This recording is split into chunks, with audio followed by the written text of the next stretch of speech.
estamos ya directamente por la vía telefónica. Economista, bueno, le voy a hacer la consulta que le hice hace un rato, la pregunta que le hice hace un rato, justamente cuando íbamos a empezar este diálogo. El presidente Moreno decía que el gobierno anterior le ha tendido una emboscada, o el correísmo le ha tendido una emboscada, dice, producto que él no ha podido cumplir con toda la serie de propuestas que tenía al inicio del gobierno porque no hay recursos. Usted como ex ministra del expresidente Correa, y ministra también, ex ministra de este gobierno de Lenín Moreno, ¿qué criterio merece estas declaraciones del presidente Moreno? Bueno, muy buenos días a todos, gracias Jaime por la entrevista. Yo comentaba y decía que realmente, bueno, ese ha sido el discurso perenne y constante de que ha mantenido el presidente Moreno, y fundamentalmente que ha venido producto de una recomendación de quienes de alguna manera recordemos que iniciaron con este foro ortodoxo al cual pertenece el actual ministro, y todos aquellos que mantuvieron durante muchísimo tiempo la conducción de la política económica a través de el comité empresarial, que su principal, pues en esa época, Richard Martínez, fue el que manejó toda esta reinserción del Fondo Monetario Internacional y de la política neoliberal en el país, ¿no? Entonces, evidentemente, es una respuesta que, o mejor dicho, un discurso que poco a poco se ha venido cayendo, porque recuerde usted que el caballo de batalla, por así decirlo, la bandera fue el hecho de decir que estábamos sobreendeudados y que no había posibilidad de cubrir ese endeudamiento, y hoy, a través de todos los elementos que hemos conocido, vemos cómo cuando el Fondo Monetario Internacional pide que los datos sean validados, queda descubierto que en realidad hubo una gran mentira, como fue decir que habíamos quedado por sobre el 40%, cuando es hoy que estamos realmente por sobre el 65% del PIB endeudados. Y recordarán ustedes que uno de los principales problemas que tuve yo en esos cortísimos pasos por el ministerio en este gobierno, fue precisamente el hecho de que yo no podía mentirle al país y no podía avalar, digámoslo así, una mentira de esta naturaleza que surgió utilizando a un órgano de control como la Contraloría con una comisión que evidentemente tenía serios conflictos de intereses, ¿no? Correcto, economista. Lo que usted nos da a entender es que el gobierno, cuando empezó, dijo que el país estaba sobreendeudado, pero que en realidad este gobierno, después de ese discurso que dio 3 años después, se ha endeudado con cerca de 30.000 millones de dólares. ¿Eso qué demuestra, economista? ¿Que el gobierno ha mentido? Bueno, yo creo que tómelo, usted póngale el membrete que quiera, pero yo creo que el gobierno lo que ha demostrado realmente es que ha tenido una visión, porque esto de mentir o no mentir en economía en realidad tiene un fondo más importante, que es el hecho de decir cuál es la real visión o el real interés en el manejo económico. Entonces, lo que denota simplemente es que el gobierno del presidente Moreno, a raíz de que toma el mando fundamentalmente el ministro Richard Martínez, lo que hace es entregarse a una conducción o un direccionamiento de una política orquestada por el Fondo Monetario Internacional y en contra de todo un proceso que se había llevado en la época anterior, en donde el objetivo era realmente una visión hacia el bienestar de la población, ¿no? Entonces creo que más bien lo que denota es eso, denota realmente cuál es el verdadero interés. Y en ese sentido es importantísimo evaluar quiénes son los que estuvieron alrededor de todo este cogobierno y quiénes realmente son los que de alguna manera siempre ofrecieron una oportunidad al pueblo ecuatoriano. Yo creo que básicamente esa es la lectura. No lo sintetizaría en mentir o no mentir. Por supuesto que evidentemente cuando se justifican las palabras se dice o no se dice la verdad, o toda la verdad y nada más que la verdad. Correcto, economista. La deuda que ha adquirido este gobierno, ¿a cuánto asciende, economista Mariel Sabiteri? Bueno, yo realmente no me hago digamos el reflejo de aquellos que han tenido la oportunidad de hacer una investigación más profunda y efectivamente la deuda es altísima. En todo caso, prefiero manejarlo en referencias porcentuales, se dice que alrededor del 65% del Producto Interno Bruto, y en todo caso lo que sí estoy completamente clara es que supera enormemente el endeudamiento que en su momento se decía agresivo, pero que era una agresividad de inversión, digámoslo así, ¿no? ¿Hablamos de esa deuda externa solo o también incluye la deuda interna que tiene el gobierno con el Seguro Social, con los GACS? Bueno, en fin, hay deuda interna también. Bueno, ahí está todo un proceso de endeudamiento, porque recordemos que adicionalmente dentro de la visión o la lógica con que se ha manejado el actual gobierno ha sido privilegiar el pago y hasta el prepago de la deuda externa, pero poner a un lado o poner en espera a la deuda interna. Y de hecho después la justificación de un proceso como el que llevamos últimamente con un nuevo acuerdo, en parte está supuestamente ligado a una cobertura de todo lo que aplazó durante todo este tiempo, como es las deudas a nivel interno, que no solamente son a nivel institucional, sino que son a nivel de los directamente trabajadores del Estado ecuatoriano. Economista, en este diálogo me acompaña Gustavo Jiménez y le voy a dar el paso a él para que plantee la siguiente pregunta. Adelante, Gustavo. Gracias, Jaime. Economista, buenos días. ¿Cuál es su visión respecto a el anuncio que hace o que hizo el Fondo Monetario Internacional respecto a que la economía del Ecuador decrecerá más o menos en un 11% hasta finales de este año y que el próximo año pues podría incrementar en un punto más? ¿Cómo usted ve desde el aspecto administrativo que este vaticinio del Fondo Monetario Internacional pueda ser enfrentado por un nuevo gobierno, el que sea, el que venga? Buenos días, Gustavo. Esto es real en el sentido de que tenemos un pésimo manejo durante todo este tiempo, que no comenzó con la pandemia, que ya venía siendo enormemente preocupante previo a la pandemia y que se agudiza con la pandemia, evidentemente también porque la pandemia estuvo muy mal administrada, ¿no? Y lo que hemos hecho es acumular. Entonces, el problema fundamental es que el planteamiento del FMI no solamente es en cuanto a la gravísima situación en que nos encontramos, sino en lo que propone como solución, porque lejos de proponer una solución a esa situación agravada, lo que propone es instrumentos que la van a agravar más aún. Existen inconsistencias enormes.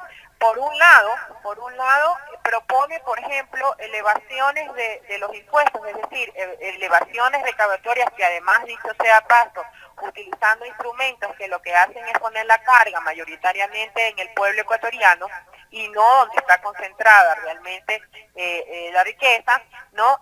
Pero por otro lado, inmediatamente, o mejor dicho, en el mismo documento, lo que hace es proponer una reducción en lo que es el gasto social, basados en esta muletilla de un supuesto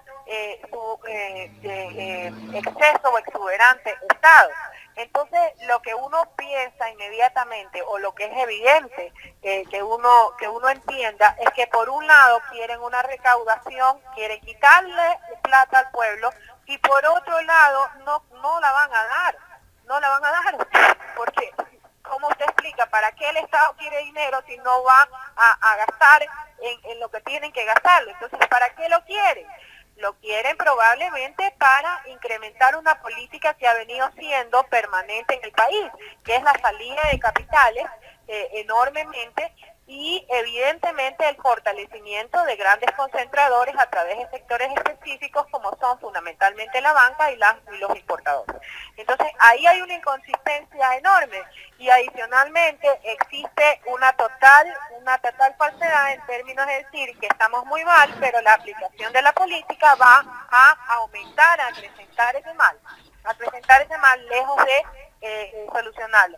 Mire que estuve presente en el último momento de la entrevista anterior, y realmente a mí me sorprende las últimas palabras del dirigente, porque habla de un compromiso de presupuesto de un candidato que evidentemente plantea una posición de estar de acuerdo con este tipo de políticas, y no entiendo cómo van a comprometerse con la educación del país si evidentemente el plan como está trazado implica que no vamos a poder gastar a menos que no haya la decisión política de no seguir la receta del Fondo Monetario Internacional. Entonces, ese tipo de cosas me parecen que son incongruentes desde el planteamiento en sí mismo, e incongruentes de quienes evalúan un supuesto, o sea, la firma de un compromiso en campaña realmente no sirve de nada. Lo que sirve es analizar cuál es el direccionamiento que llevan estas acciones y cuál ha sido el comportamiento de vida, digámoslo así, de estos planteamientos. Entonces, lo que hay que entender es que estas propuestas son completamente incoherentes e inconsistentes, porque no podemos, por un lado, retirarle la plata al pueblo, y no podemos decirle que no vamos a invertir absolutamente nada, sea en gasto social o sea en gasto de infraestructura, y al mismo tiempo vamos a tener reactivación. Eso es inconsistente. Economista, usted me lleva a plantear la siguiente pregunta un poco en el contexto al que se refiere de la propuesta de un candidato, específicamente pues el representante de la derecha, y muchos dicen pues que fiel al fil de la banca. Este candidato, que es el señor Guillermo Lasso, también ha propuesto que de llegar él al poder va a obligar a la banca a bajar las tasas de interés para temas de crédito, justamente ahora que estamos en una situación económica terrible donde no hay liquidez. ¿Se convierte esto simplemente en una promesa? A ver, yo creo que lo más lógico es que cuando usted tiene las posibilidades de actuar y no solamente de ofrecer, para demostrarle al pueblo ecuatoriano que realmente es su verdadera intención, deberían de comenzar ahora, pues. Escuchen, ya comienzan a tener problemas, ya comenzamos a tener problemas existenciales. Yo fui la primera que dije que en la mal llamada ley unitaria me parecía completamente incoherente, inconsistente, el hecho de que a la banca ecuatoriana se le diera la facultad de poder presionar después de 2 meses a todos los humildes ecuatorianos que realmente no íbamos a tener la posibilidad de una reactivación. Hoy recibo yo en mis chats, en mis contactos, recibo las liquidaciones de los bancos, en donde es una barbaridad realmente la famosa renegociación de todas estas deudas pendientes que no se pueden pagar porque efectivamente la reactivación no comienza en el país. Entonces vamos a ver, ¿por qué esperar? ¿Por qué esperar hasta ser presidente de la República, supuestamente, Cuando hoy como ciudadano, como parte de su responsabilidad como banquero, debería de tomar la decisión ya él y todo su sector al cual representa y al cual está ligado y con el cual tiene una conversación, me imagino yo, un diálogo fluido, para que comiencen a demostrar lo que es una banca responsable. Entonces yo la verdad es que no en esas personas que teniendo la posibilidad de hacer las cosas sin necesidad de un poder político, no lo hacen. Y entonces, ¿cómo voy a creer que teniendo el poder político, que es mucho más fuerte para un sometimiento mayor a la parte más vulnerable, voy a pensar que van a cumplir? Economista Viteri, ¿qué opina usted respecto al pronunciamiento que diera hace aproximadamente 2 semanas el actual ministro Pozo, refiriéndose un poco a las exigencias del Fondo Monetario Internacional, en la que él está de acuerdo que el próximo gobierno deba seguir en esta austeridad dentro de la caja fiscal, dentro del gasto fiscal, perdón, en el cual involucra inclusive pedir a alcaldías, prefecturas y otras entidades de gobierno desvincular más trabajadores para poder llegar a un porcentaje adecuado y que sea aprobado y bendecido por el Fondo Monetario Internacional? A ver, yo hace mucho tiempo atrás dije que era riesgosísimo un solo día más en manos de un gobierno con esta visión en la situación en que nos encontramos. Y no me equivoqué, porque vemos cómo día tras día, no solamente lo del Fondo Monetario Internacional, sino una serie de decisiones y de apresuramientos en términos de lograr maniatar al próximo gobierno, sea cual sea, ¿no? Y que bueno, va a significar maniatar al gobierno que no esté de acuerdo con estas decisiones, o va a significar hacer el preámbulo o el trabajo preliminar para aquellos que estén de acuerdo, que son la mayoría, digamos, ¿no? Entonces, y no lo digo yo, lo dicen la prensa internacional cuando hace referencia a que el Fondo Monetario Internacional mismo ha dicho que se ha reunido con muchos candidatos presidenciales y que todos ven con buena mirada continuar con el programa del Fondo Monetario Internacional. Pero ¿por qué hago este preámbulo a la respuesta? Porque a mí lo que realmente me estremeció fue que en la inmediata entrevista que dio el ministro Pozo a un canal de televisión tradicional, digámoslo así, su énfasis y su postura era repetir constantemente que él no iba a alejarse ni iba a incumplir absolutamente ninguno de los acuerdos, de los compromisos con el Fondo Monetario Internacional. Entonces, eso es preocupante. ¿Por qué? Porque, como digo, el problema de la receta del Fondo Monetario Internacional es que es una receta que nos lleva a más pobreza, a más problemas, y que no solamente es lo que puede ocurrir en Ecuador, lamentablemente es la receta única del Fondo Monetario Internacional de aplicación mundial, y que todos podemos ver cuáles han sido los resultados en Argentina y en Grecia, por ejemplo. Entonces, ¿cuál es el problema? El problema es que nos va a pasar exactamente igual como nos pasó con el COVID. No se actuó, pese a que se tuvo, en el caso del COVID, 2 meses, largos meses para tomar de las experiencias del pasado, y en el caso del Ecuador no se ha tomado experiencia de lo que fue el Ecuador en manos del Fondo Monetario Internacional antes del 2007 y de lo que ha sido los países que han aceptado a rajatabla y sin ningún cuestionamiento los directrices del Fondo Monetario Internacional, como son Argentina, muy cerca de nosotros, y Grecia. Y lo que es peor, no se ha observado también en el caso de Argentina cuál ha sido la línea o la regla con estos otorgamientos de estos grandes supuestos salvatajes, como el que acabamos de recibir, en condiciones en que ese dinero no se queda en el país, sino que lamentablemente sale. Entonces quedamos sin recursos y con deuda.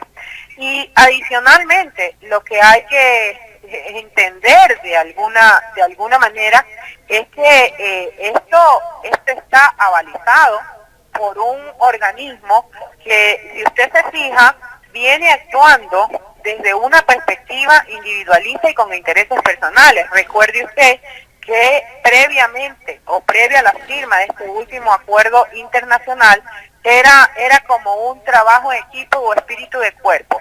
Los tenedores decían que necesitábamos que para ellos acceder a supuestos beneficios que terminan siendo en realidad beneficios para ellos mismos, necesitábamos un nuevo acuerdo con el Fondo Monetario Internacional.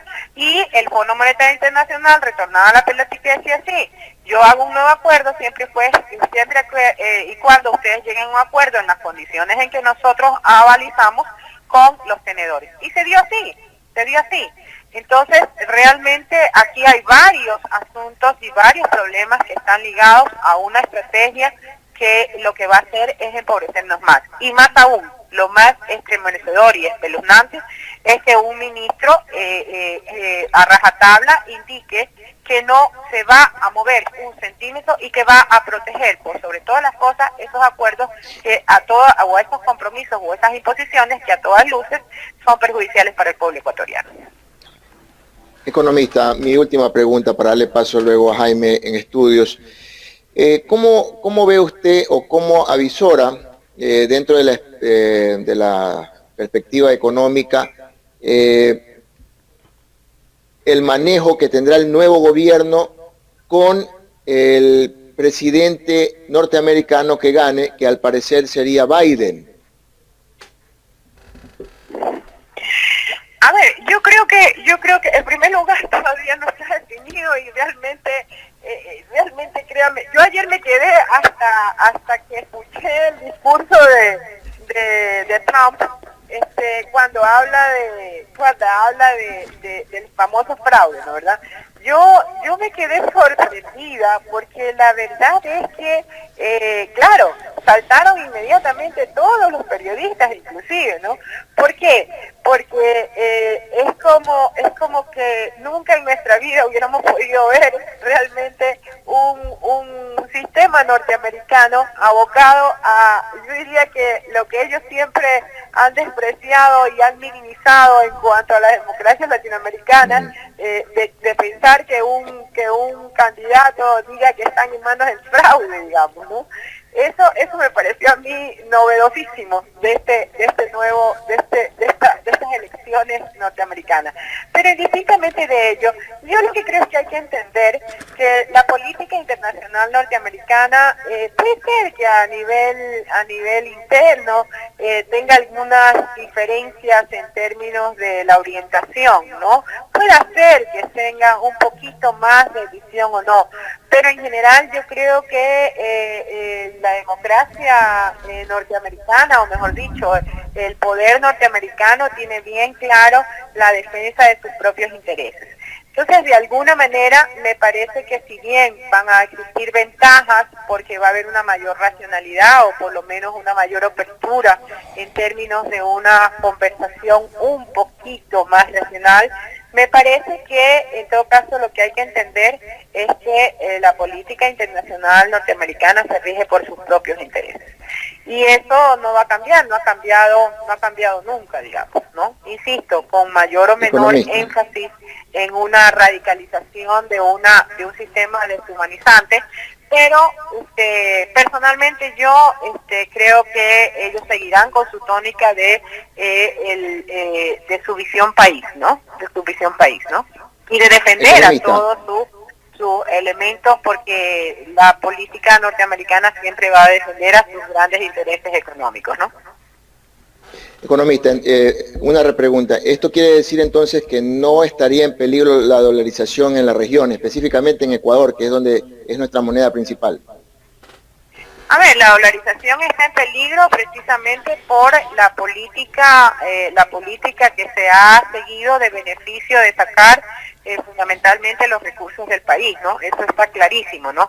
Y en la medida en que se siga sustentando y se siga tratando de privilegiar todos los intereses hacia afuera que vienen dados, sea por la deuda externa, sea porque se incremente los procesos de importación que no necesariamente son beneficiosos para el país, o sea porque se fomente lo que es la evasión a nivel nacional por cualquiera de las tres vías, mientras exista una descarada, diría yo, posición de beneficio a estos tres elementos, que es lo que lamentablemente hemos tenido durante estos últimos años, evidentemente la dolarización seguirá siendo un problema, pero gracias a Dios en el país tenemos una gran opción en estos momentos de que esa situación no se dé, indistintamente de que tenemos como país que observar que la corrección no solamente viene dado por esas imposiciones a nivel internacional, sino también por nuestros propios errores nacionales que habría que autocríticamente sentarse a corregir, y que estoy segura que una nueva propuesta, que sea autocrítica, realmente sabrá controlar, digámoslo así, no controlar, pero en todo caso sabrá tomar la historia, las experiencias de la historia para sentar un proceso cada día más ligado a lo que es de la demanda social o del verdadero poder popular, ¿no? Le agradezco mucho su participación. Esto ha sido toda mi inquietud. Por ahora le doy paso a Jaime de la Cruz en estudios para que continúe con la entrevista. Gracias. Gracias a usted, Gustavo. Economista, bueno, volviendo al tema de la deuda que se adquirió en el mes de marzo, si hubiese estado en su lugar, ¿usted hubiese pagado parte de esa deuda a los tenedores de los bonos y no haber atendido a la pandemia?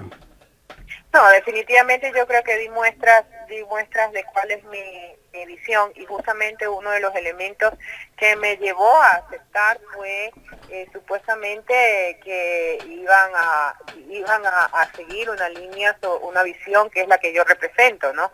Evidentemente en el camino, en el cortísimo camino, cuando se dieron cuenta que mi visión no era definitivamente la de privilegiar, o sea, la de una visión completamente concentradora y privilegiar los intereses de unos pocos y menos los intereses internacionales, evidentemente esa es la razón por la cual no continué, y que me parece bien, porque realmente en todo caso yo no soy parte de este tipo de visiones, sino que soy parte de una visión evidentemente de protección de los derechos de la población, de los derechos de mi pueblo, pero siempre buscando soluciones realmente acordes, ¿no? Como fue en su momento la demostración de lo que ya hicimos en el 2009, no eludiendo la responsabilidad del pueblo ecuatoriano con el reconocimiento de una deuda, sino más bien no pasar de tontos, pagando y sobrepagando una deuda que no correspondía, ¿no? Entonces yo creo que esa es mi forma de actuar. Mi forma de actuar es una forma no tramposa, es una forma completamente honesta, en la cual no permito que se trate de tontos o explotar a la población ecuatoriana. Economista, ¿qué deuda se pagó en marzo? A ver, ahí hubo un prepago ¿cómo decirlo? De una intervención del ministro Richard Martínez en un mercado especulativo, en donde se habían hecho una serie de de operaciones, unos ripos, ¿no? En los cuales evidentemente estaban involucrados garantías y costos muy importantes, y entonces esa actuación del ministro Martínez, que fue una mala actuación, esta fue una mala jugada en el sector especulativo, evidentemente trajo consecuencias de la necesidad de prepagos, inclusive de este tipo de deudas, ¿no? Evidentemente hasta mayo, hasta antes de la renegociación de la deuda, nunca se nos mencionó, y la comisión que se formó para eso obvió poner una lámina, me imagino, en el PowerPoint, o se le quedó escondida una lámina en el PowerPoint en donde nos hubieran dicho cuánto habíamos pagado de deuda externa hasta junio, ¿no? No tengo la verdad en la mente los valores exactamente, pero en todo caso son valores que enormemente representativos. Entonces, y fundamentalmente estaba vinculada esta operación, que dicho sea de paso, realmente nos cabe una duda muy grande, porque uno puede errar, uno puede tener errores, puede realmente equivocarse, pero cuando la historia te dice que normalmente ese tipo de errores no son errores, sino que son direccionamientos de intereses de grupos, inclusive personales, evidentemente posteriormente, cuando ocurren este tipo de cosas, uno inmediatamente tiene el temor de que no sean simples errores o que no hayan sabido manejar un mercado especulativo, sino que realmente estaban promocionando o privilegiando fuertes intereses de grupo o personal.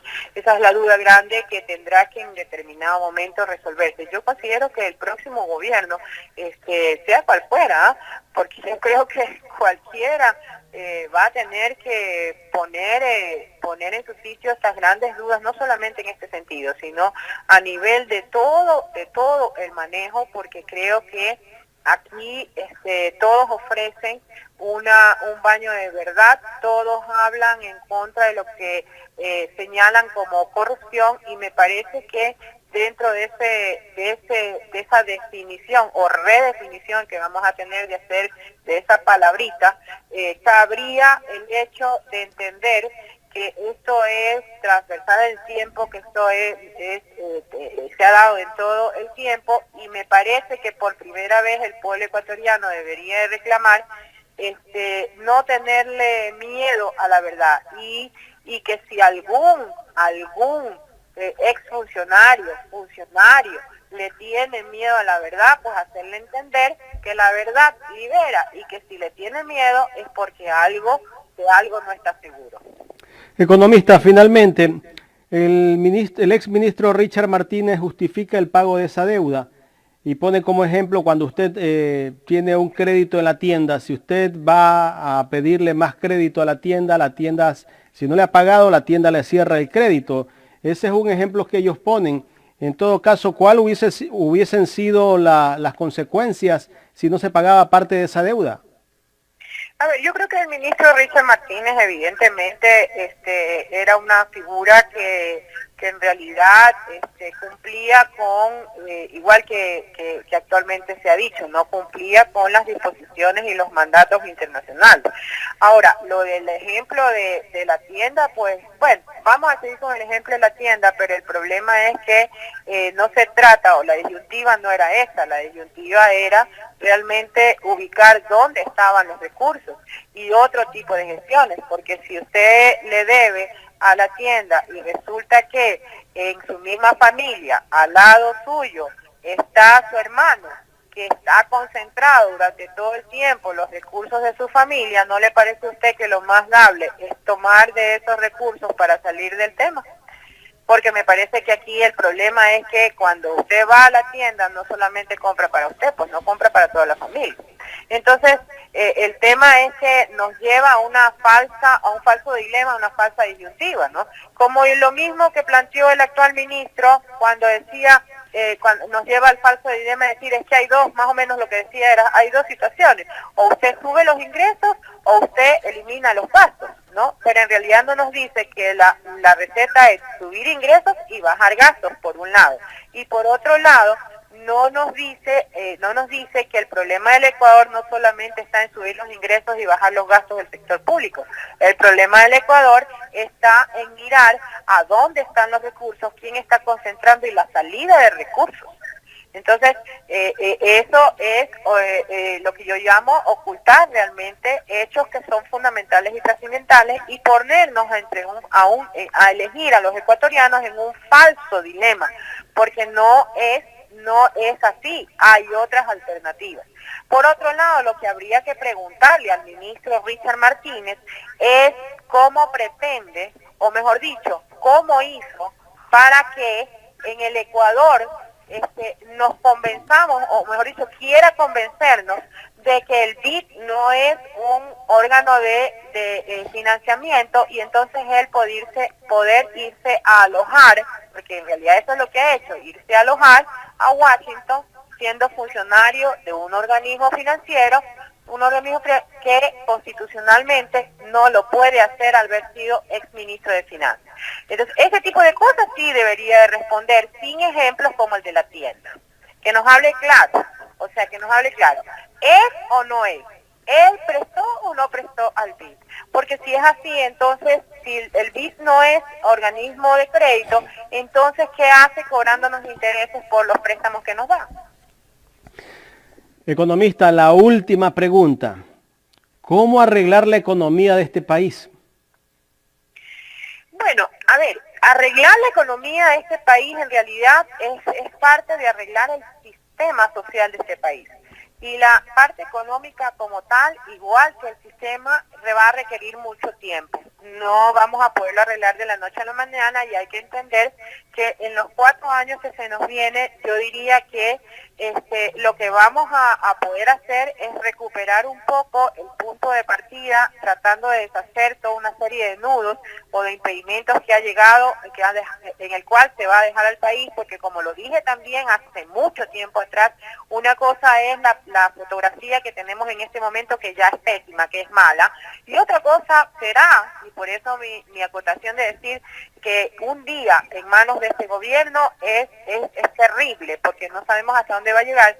Y entonces otra cosa va a ser la fotografía del 24 de mayo del 2021, en donde realmente vamos a saber cuáles son las condiciones, aún a sabiendas que a este día, ya es dificilísimo y tremendo. Pero en todo caso, los 4 años siguientes van a tener que irse trabajando paulatinamente.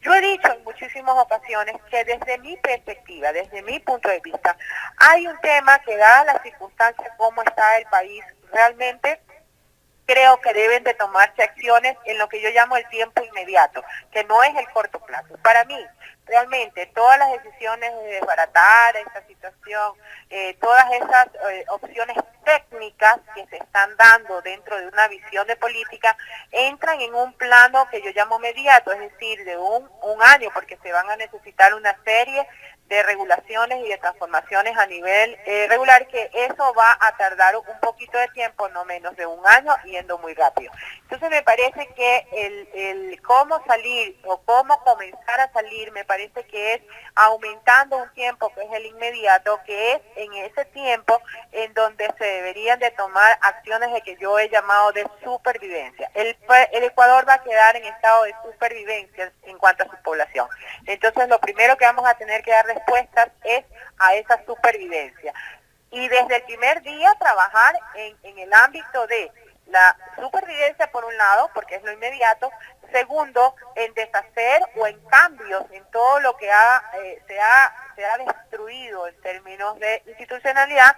Y en tercer lado, que ojalá que ya alcancemos, y que de hecho sí se puede, y creo que haciendo las tareas del primer y segundo grupo de medidas, se va a comenzar también a trabajar en lo que yo llamo la transformación, pero que tendrá que ser la que sostenidamente en el tiempo, más allá de 4 años, se tenga que dar para una real constitución o recuperación de una tranquilidad económica.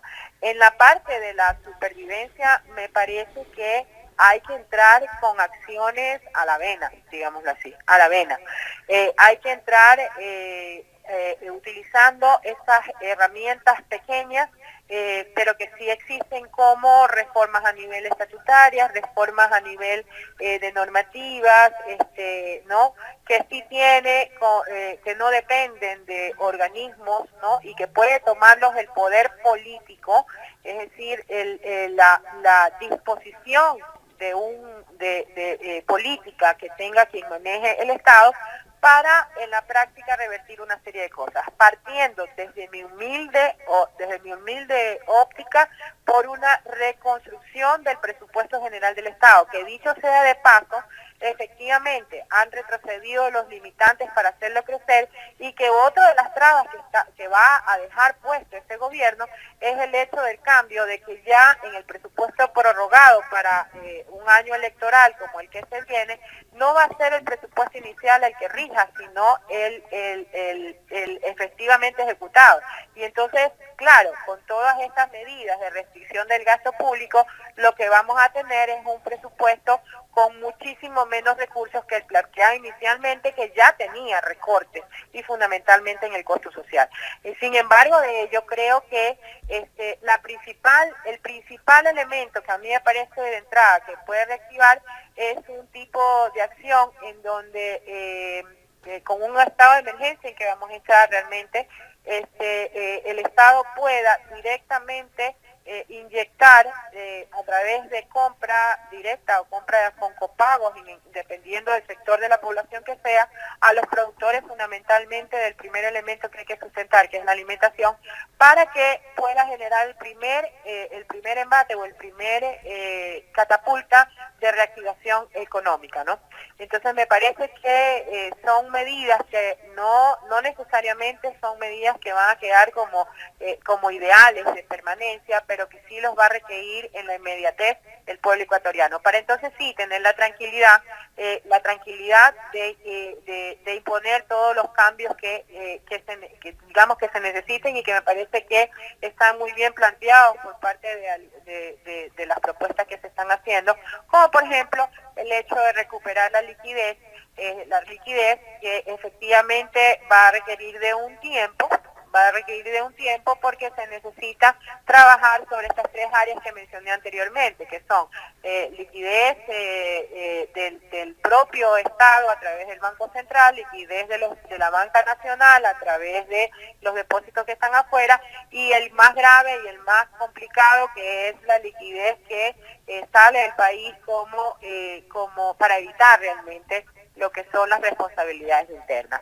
Sin mencionar que existe un cuarto tema, que es aquellos valores, digámoslo así, que han salido desde otra perspectiva, más allá de evitar a lo mejor una responsabilidad interna tributaria, y que todos saben a qué me estoy refiriendo. Entonces, dentro de esa especie de repatriaciones, digámoslo así, tiene que entenderse que eso requiere un poquito más de tiempo. Por eso yo añado, dentro de mi perspectiva, añadiría yo algo que sea a través de la política fiscal y básicamente la utilización del presupuesto general del Estado en términos de directamente, no desde la perspectiva de dar subsidios en dinero, sino desde la perspectiva de subsidiar, digámoslo así, la compra de la producción necesaria, básica, elemental para sustentar al pueblo ecuatoriano.